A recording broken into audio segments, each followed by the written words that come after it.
called Red Summer. It's a new one. Let's see, I think there's trouble in Tulsa these days. It refers to Tulsa in 1921. It starts with a quote from Josephine Baker, who was in East St. Louis at the time of most of this poem. She was age 11. "Is that a storm coming?" And Mother says, "It's the whites." So it's called Red Summer.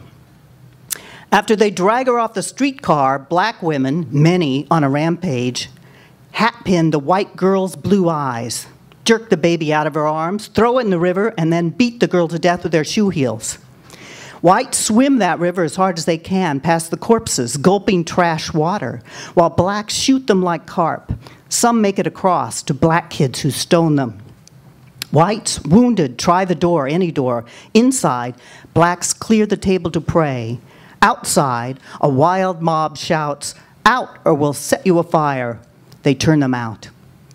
The ambulance drivers leave the wounded white man to be thrown into his own burning house, except black is white.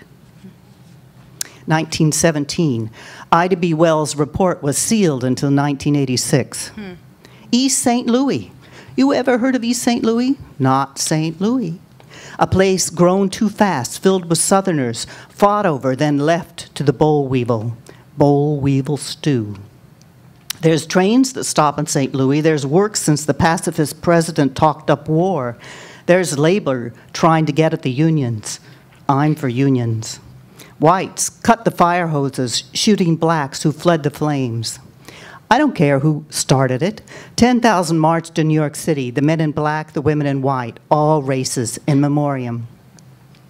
America that has denounced Germany for the deportation of the Belgians into Germany, America that has arraigned Turkey at the bar of public opinion and public justice against the massacres of the Armenians, has herself no satisfaction to give 12 million of her own citizens except the satisfaction of a farcical inquiry that will end where it began, over the brutal murder of men, women, and children for no other reason than that they were black people seeking an industrial chance in a country that they have labored for 300 years to make great.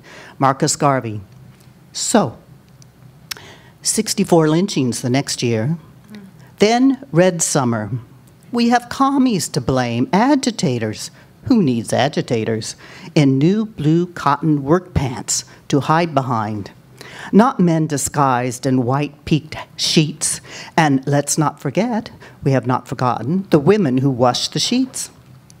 Not me is so German, the partisan French, the family fascist, so other, the baker, the car dealer, the plumber.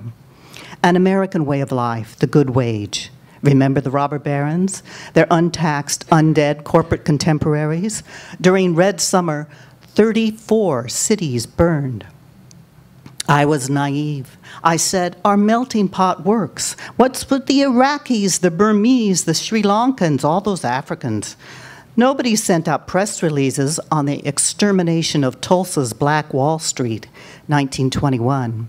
Oil-rich, bombed from the air with dynamite and nitro, 10,000 homeless. I've already forgotten the Google that drew me in, Negro boy stoned for drifting into whites-only water.